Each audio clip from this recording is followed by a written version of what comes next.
You're here at the TimeZonePodcast. Yo, welcome back. This is episode 10. Oh my gosh, guys, we've made it to the final episode of the season. Episode 10. Hi, ladies. You know, gang. That was a long pause. It was. I think we're all just feeling like, damn, we did it. For real. So, like, what's going through your mind, y'all? Like, how you feeling? Like, I need to know. Yo, I'm trying to calm myself down and silent yell because I talk very loudly. Like, this is episode 10. I knew we could do it, but I didn't think we'd be so consistent with it. Episode 10, non-stop. And we've been working on this way before week 1, before we released the first episode. Yeah. It's been non-stop. Like, so we can say it with our chest. Yeah, say it with your chest, girl. I'm proud. How are you doing, Shan? What's popping? I'm good. I'm happy that we've reached episode 10, and I'm actually upset because I'm like, what am I gonna do now? For real, it's part of my routine. I'm like, what am I gonna do now? The gym was open, like you said last week, but you ain't go. Exactly. So next month. Stop it. Yeah, I know the month just started, but next month. So September. Let's start the show. All right, so let's kick it off with what's up with that. You guys already know the deal. This is the part of the show where we talk about everything that's kind of juicy, right? So with that being said, I don't know if you guys have heard of this, yeah? Have you guys heard of the term TRANSAGE or age fluid? No. Okay, so Shanice, me and you, we often say, oh, we feel like, we're an old spirit.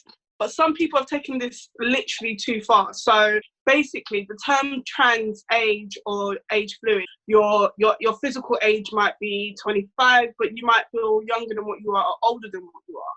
Now, obviously, this term's come out and people are like, what's this all about? Another group of people are taking it a bit too far and they're trying to use it as a way to justify their behaviour.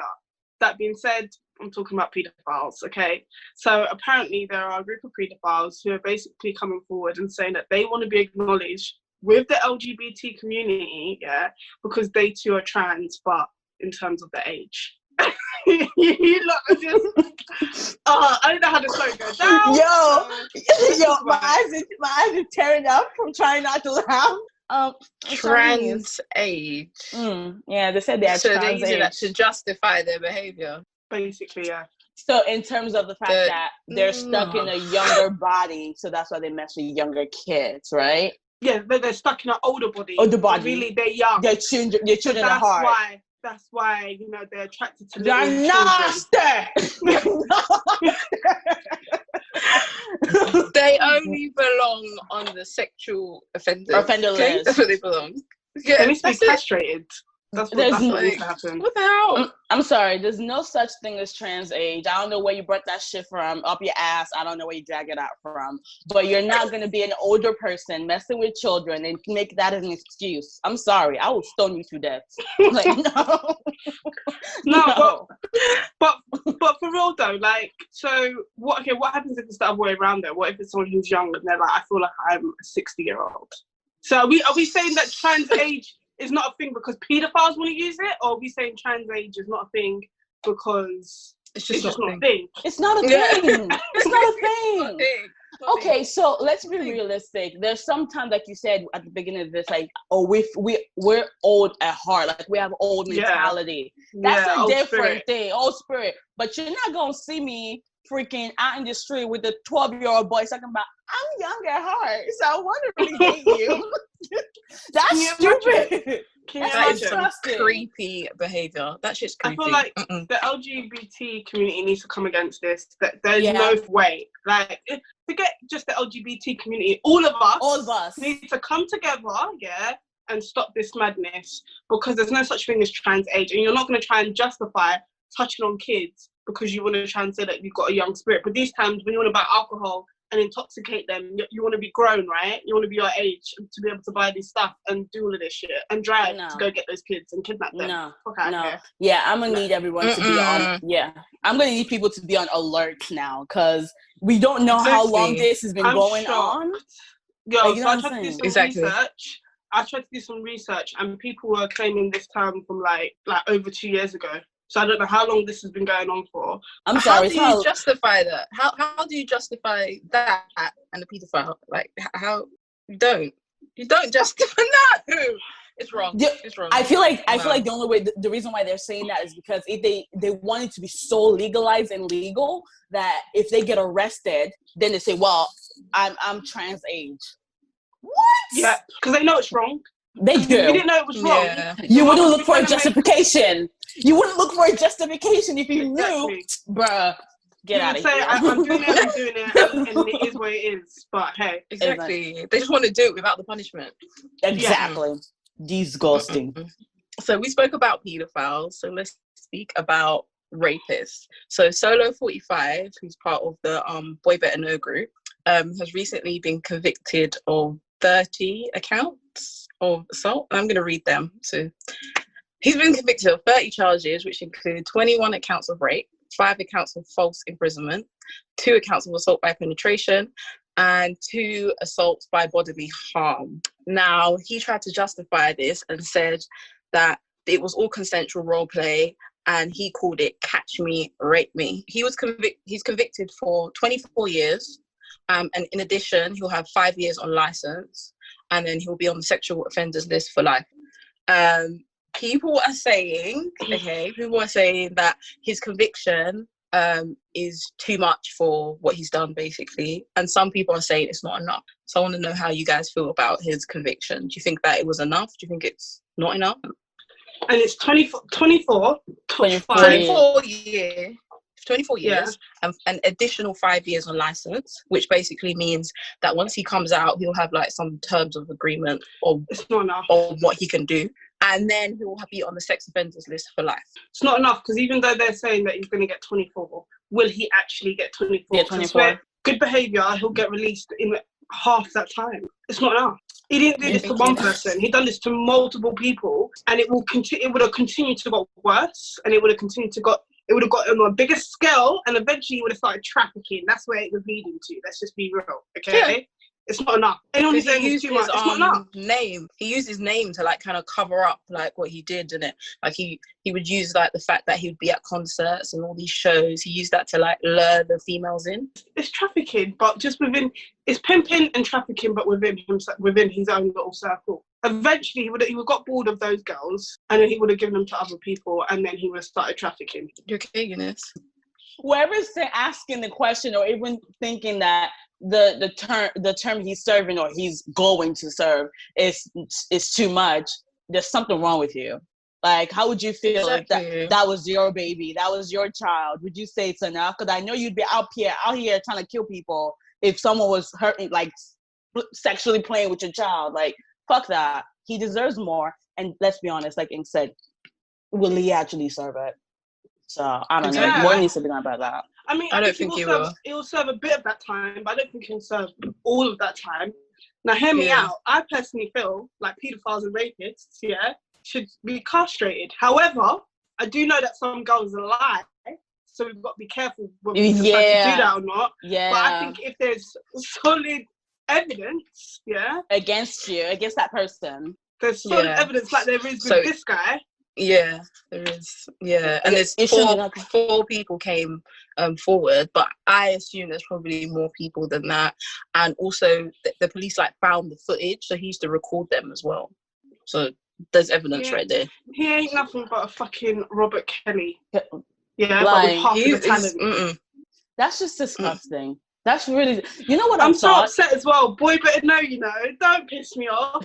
JME, don't piss me off. No, I'm really upset about that. I'm actually really upset. It's bad. That's horrible. I don't support that. I feel like we should get more, and I feel like that's something we probably just need to keep on, like the story, to see how that pans out. But no, it's not enough. That's my answer. Do you know what? I read the story. Like when he first got arrested for it, because I think what happened was the girl ran out. She was naked, and she literally had to escape. And she said she was naked for like 3 days. He kept her hostage for like 3 days, and he chased her on the road. He was naked too, chased her on the road naked with a weapon. Yeah, I did. Allegedly. Yeah. All of this is alleged. Alleged. Yeah, I did read that story. Yeah. No, I did read like a few stories where he's like stabbed people. He's made them strip off, like strip naked in a forest. All sorts of that behavior to me. It doesn't even seem. It's not. It's not normal. There's something wrong with that person. Yeah, like you can't excuse acts like that and then want to say that his terms are lenient or like he shouldn't get more than what he. It must be, guys. Like, I'm sorry. Yeah, can we just I just feel like as the black community, we talk about this, right? The fact that we sometimes want to justify stuff because they're black. I get it. Sometimes we do get charges made unfairly because we are black. Yeah. Do you understand what I'm saying? Yeah. I do understand that. However, not for every fucking case. R. Kelly deserves to be in prison. This guy deserves to go to prison. Like, you can't be calling all these other celebrities who are non-black, saying, how come they're not arrested? Okay, they're not arrested, but are we going to allow our own community, people from our own community to be doing this? Exactly. I agree with that. Yeah, we're just making room for a whole lot of disaster. We keep saying, well, maybe let's look. Do you know what I mean? Don't justify it. Don't look for an excuse. No, all of that. Yeah, the moment you start, he's a rapist. Yeah. If anything, he needs psych eval plus his sentence. Like he needs to go through lifetime psych evaluation because that is not okay. That is not okay. Of course. But my thing is this though. He was doing it and he was in Boy Better Known, right? I know Boy Better Known is quite big, but so none of your brethren knew that. You were doing that. Or maybe they did. They just kept quiet. And they might not have known to the extent, but they definitely knew. They had to have known. Because it could have just been him by himself. It had to start at some point. I think it's very unlikely for him to just do it by himself. But wasn't Skepta with Naomi and wasn't Naomi... Oh, let me stop, because Naomi was not... Girl, you better stop. Yeah, let me just stop. Just saying. Speaking of, like, y'all, so I'm just going to take it a little different, but speaking of people acting crazy up in the street, this video went viral over the weekend, and it was of this guy driving with his mom in the front seat of the car, right? And I guess when he go pick up his girlfriend, and she got mad angry that the mom was sitting in the front seat and literally told the mom, get out, go to the back seat, I'm sitting in the front seat. What's going on here? Like, why she in the front seat? And I get that that's your mom and everything, but like, you going to the back, right? No, absolutely not. Why? What are you talking about? I'm your wife. Are you serious right now? Okay, calm down. We gotta keep having these type of conversations. Every time I link up with your mother, is always a problem. I'm in his life now, so why are you still here? I'm always gonna be okay, here. but go to the back fucking seat. Babe, I'm your wife. I'm your fucking wife. And I love you. This is my car. Why do I gotta? So I got a question. Do y'all think she should have made it a big deal? Would you care if you were the mom? What would you say in that situation? Because the mom was just like, "Nah, bitch, I ain't getting out of these cars." So what would y'all? I'm reluctant to answer because of the mom's behavior. Like the way she was behaving was like, you know, like when they're acting like they're the same age. Like there was no sort of, I don't know. Okay, go so on. Do you care? Do you care if the mom is... You haven't answered yet, so what do you mean, go on? Because I'm trying to put myself in that situation. Yeah. Okay. Let me just I've been in that situation, but the roles were like reversed.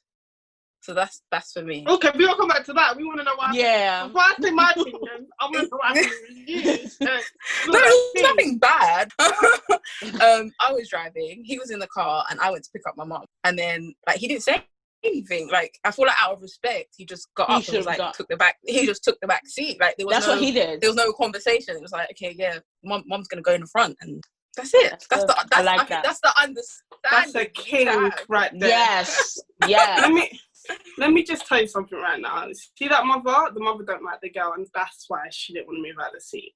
Okay? No mother, yeah, if the guy's with a girl and she knows that's his girlfriend, not just some any digger girl, yeah, that's his actual girl, she's gonna be like, oh, sit in the back, I don't want to be with you guys. Do you know what I mean? Yeah. But because she was like, I'm not moving from here, she don't like the girl. That's what the real issue was. And the girl knows that she don't like her, and she's only sitting in that seat to wind her up. But the girl should have just been like, The girl should have just gone to the back. Like, okay, she wants to ride the seat. She was there. Okay, she was there first, and also on top of that, she's older than you. Just let her have it.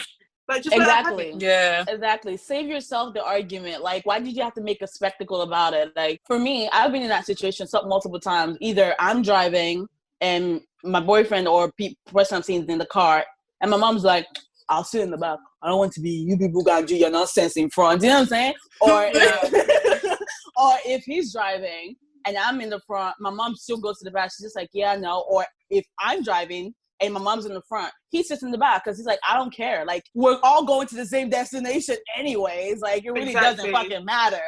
But she took it out of pocket. Like, homegirl was like screaming at old lady. I think it's a respecting number one. No matter how much she doesn't like you, still respect your elders all day, every day. Exactly. That's your man's mum. Like, if she don't like you, you're gonna be miserable for a very long time. Do you know what I mean? What's the big deal? They're all going to the same place. Like, for real. Like, and her friend is back there like, ooh. I'm like, girl, you should tell your friend. Tell your friend, girl, it's not that serious. Because it's only today. Mom's going to be in the front seat today. Tomorrow, y'all going to be in the car. But he obviously knows they don't like each other. He needs to be able to sit both of the women down in his life and just be like, okay, what is the real issue here? And how can we solve this? Exactly. There's in that scenario, there's a better way he could have handled it. Like, girl, like, sweet talk your girl. Like, this is your girl. Like, sweet talk her, babe. Just sit in the back seat. We'll talk about this when we get there. You know what I'm saying? Yeah. It looked embarrassing. Hella embarrassing. It was so embarrassing. But if he knows fair enough if he doesn't think his mum's purposely doing it. But if he knows his mum's purposely doing it, he should be like, Mum, like, come on. Like, chill. Privately, though. Privately. Yeah, like, don't do that in public. Not in public, not in front of his girl, nothing like that. But privately, you should be like, come on, Mum, like, what's the problem? Or, like, don't pick them up together when you know, if you know they really don't like each other. Don't like each other. Yeah. Exactly. Welcome back to TimeZonePodcast. It's time to get litty on, ooh, that's not lit, or ooh, that's lit. This time, I think it connects to our last episode. And I want to give this wonderful, beautiful, sexy, melanated lady, that's lit, from me. So Brandy dropped her new album, B7, over the weekend.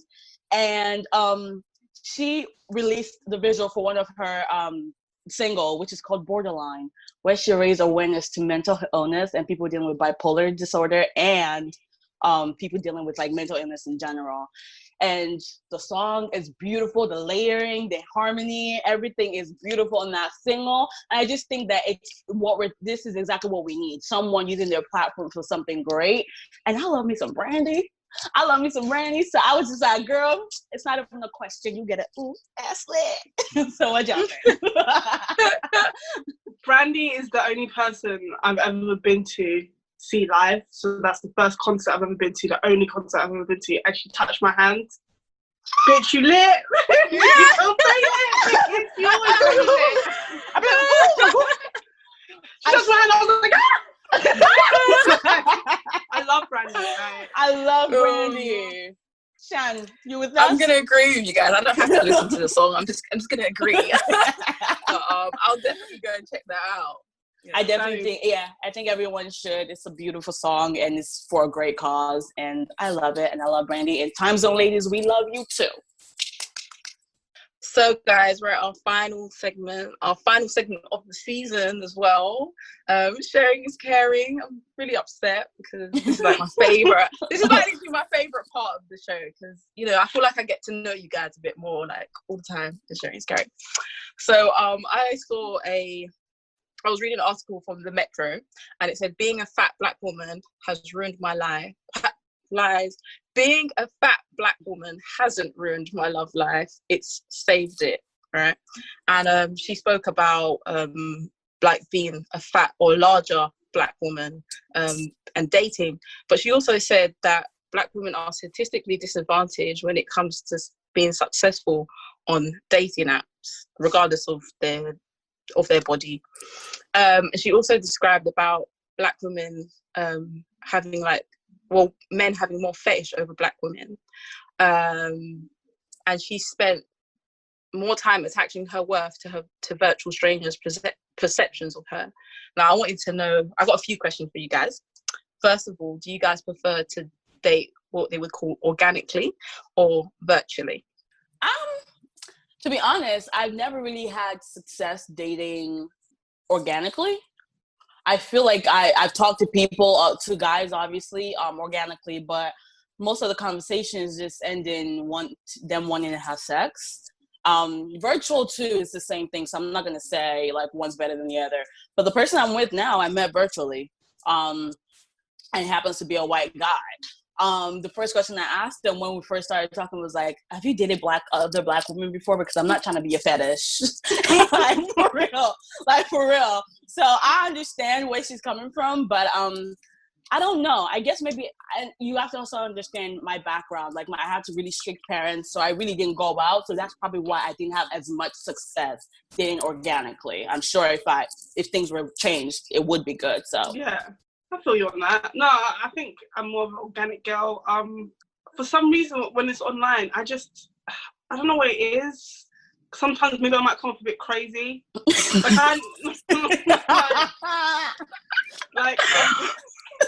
I'm very energetic, innit? And I'm very like bubbly. But if you don't know me, I can also be very like just like what's happening here type of thing. Yeah. Mm-hmm. So it just depends. Like if the band is good, then that's cool. But I normally find that I normally have better connections with people, or shall I say, I talk to people for long periods of time when it's like organic instead of it being virtually. I find it more difficult virtually, I think.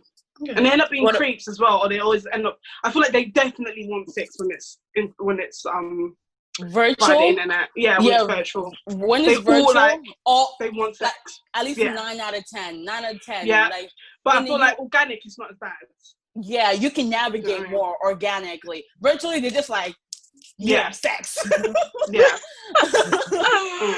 What about you, Shannon? Have you ever? I'll say organically. Yeah. I don't really like to type much. Like I really just don't like the whole element of typing, just because you can't show your emotions. And I don't think I'm very like, I don't think I can write well enough to express myself. What you're saying. So for me, even if it's on the phone, I think it's better than I agree with you. Organically. So what I don't like to speak to people on the phone until I know who they are. I'm not gonna lie to you. No, I mean like I can express my emotions better over the phone because you can hear you can hear the tone of your voice. Saying. Like, yeah. I was gonna say from a dating app once. Yeah, sorry, Eunice. I gave my number out from a dating app, right? And I just thought the guy was messaging me, and he seemed like a cool guy. He was like, "I'm getting off this app," so I said, "Okay, cool. I'll give you my number." That's how they get you. Well, he was a fucking creep. Block and delete. That's how they get you. That's how they get you. Once they say, "Oh, I'm coming off this app," they're lying. They're lying. They never get off the fucking app. So for me, like when I talk to people all over the phone, I don't give just anybody my number. Like it's very hard. And I'm a quick texter. Like it's just my nature. Like when I'm working, I work with 2 phones. So I'm just like, I have to bounce back and forth within texting. So when I meet someone virtually, we text for like maybe at least 2 weeks.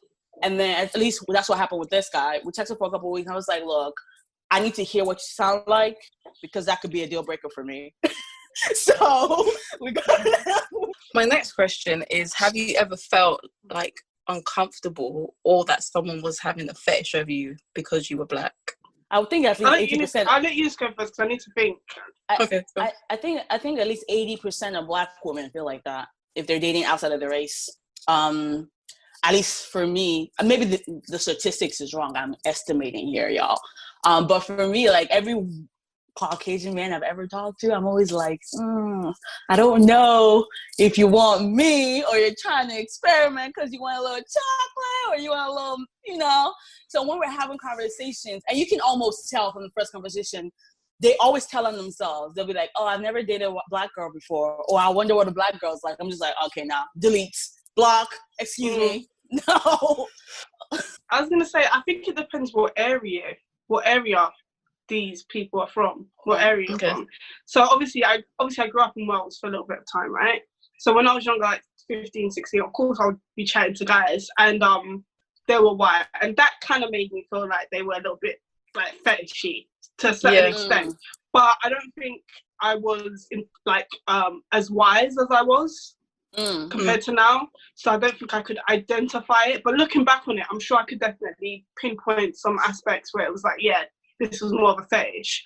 But then when I moved to London, I dated one person who was like Turkish, and that wasn't a fetish. But I felt like because maybe he was from my area, he was from my school, he's like, do you know what I mean? So he was just like every other kid. Like there was no type of like colour line there. There was a common ground between you guys. Yeah, so I don't think he was being fetish. Well, I guess for me, a way that you can I identify the fetishness is like if they are more in the countryside and they try to talk to a black girl.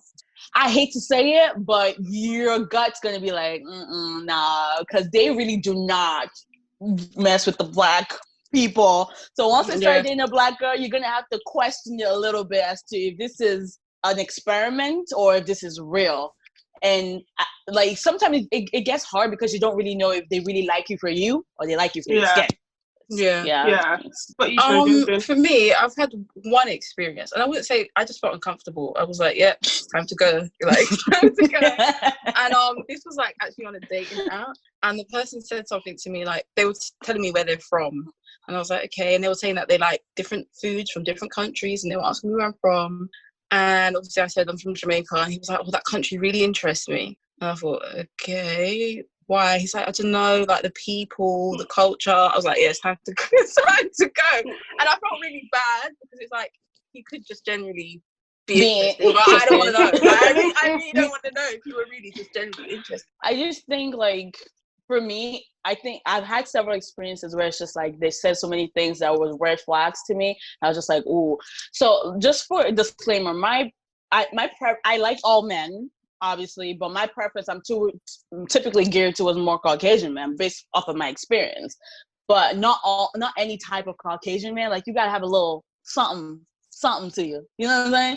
So there's some of them that I've talked to on virtual apps, and then they say something like, "Oh, you ever been with a white boy before?" And I'm just like, why the fuck are you asking me? Because if I wasn't interested, I wouldn't talk to you. Like I would block you. Or they say something like, "Oh, do you think black penis is better?" I'm just like, all right, time to go. Completely. Yeah, fetish. So I just thought of something, but I can't say it on camera. But no, that's what I was gonna say. I think when I was younger, I couldn't identify what was a fetish, what wasn't a fetish. So and I never really dated like that anyway. But obviously, as I got older and I realised that some people look at black women with a fetish, before it even got to the date aspect, I would really like lock it off. Do you know what I mean? So I don't think I've ever. That's what I said. I don't know if I've really experienced that because I feel like I've never let it get to the point where we've actually been on a date. And then do you know what I mean? I'm like, what the fuck? Before it's even gotten to that, just through like the first convo, I've realised, this guy is that's weird. not it. Yeah. And tying into your first question, I think for me, it's easier to tell who has been with other black women before in person, organically, versus virtual. Because virtual, you can't really tell. I feel like once your vibe tells me, okay, you might have before. And I ask them straight up, like, I don't want to be blindsided by shit. So I ask people straight up, like, have you dated outside your race before? Is me being black a problem? Because first, the last thing I want is, I read this story a long time ago. This girl is dating this guy, Caucasian, black girl, for years. And her boyfriend was a racist, like a full-on racist. Like he would have a group chat with his friends talking about, I just want to beat this nigga up sometimes. So, yeah. I will look for the story and send it to you guys. So I'm like, I don't want to be part of that statistics. Nah. America is fucked up. America's fucked up. That worries me, man. That shit worries. Maybe that's why I've never dated outside my race. Because I'm for real, like I'm worried. I don't know. In the last time I dated someone outside my race, I think I was like 19. He was Turkish, but like. But would you do it now? Will you do it now? I don't why see do we it ask happening. that? I'm not gonna lie to you. I don't see it happening for me. Simply because typically I prefer my brothers, innit? Light skin, dark skin, whatever. Yeah.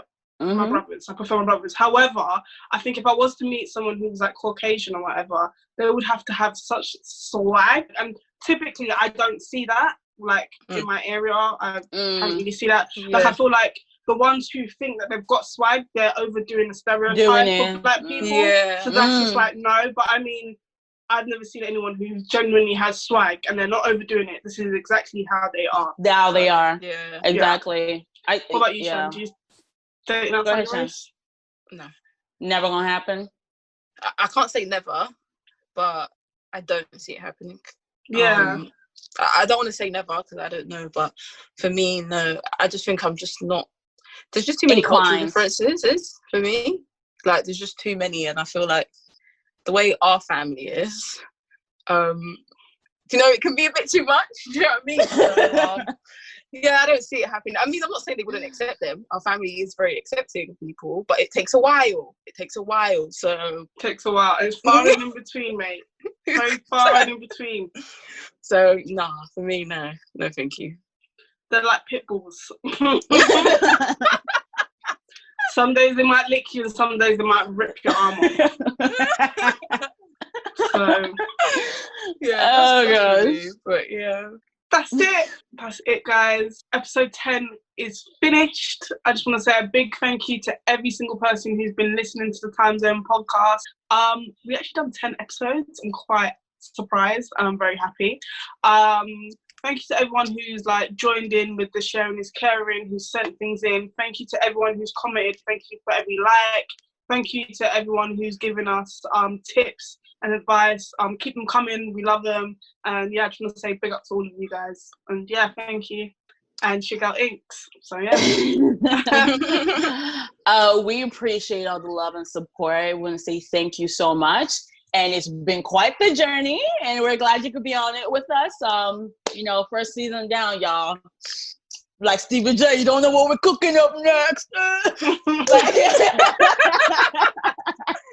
But as you know, do not forget to follow us on Instagram and Twitter, TimeZonePodcast. That is TimeZonePodcast with a 0. All right. We always want to communicate, even while we're on break. Send us something you're looking forward to. Want to communicate with you. We love you. And it's Eunice. And love you. Oh, final words. But no, just what you girls said. Thank you guys. Thank you for listening. Thank you for sharing. Don't stop sharing. Don't stop listening. And also, we can still send in things. We could probably use them on our next season. And also, if you do want to send in like some suggestions for the next season, you can also do that at TimeZonePodcast2020@gmail.com. And it's your girl Shanice. Woo, woo. Okay, guys. See you in the next season. Bye. Bye. You're locked in to the TimeZone podcast.